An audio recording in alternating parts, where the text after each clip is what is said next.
قرآن پاک ہدایت ہے متقی کے لیے شریعت کا علم ہونا ضروری ہے، کیونکہ اللہ تبارک تعالیٰ سے در حقیقت وہی ڈر سکتا ہے جس کو اس بات کا علم ہو کہ کیا کام کرنے کا اللہ تبارک تعالیٰ نے حکم دیا ہے اور کیا نہ کرنے کا حکم دیا ہے۔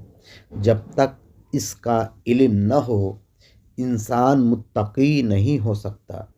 جب متقی قرآن پر غور و فکر کرے گا تو وہ ہدایت پائے گا، اور ہم ان کے غور و فکر سے ہدایت یافتہ ہو پائیں گے۔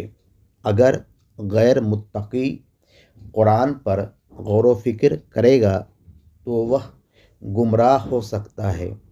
اسی لیے علماء کرام عوام کو قرآن پاک پر غور و فکر کرنے سے منع کرتے ہیں، بلکہ عوام کو چاہیے کہ تفسیر پر عمل کرے۔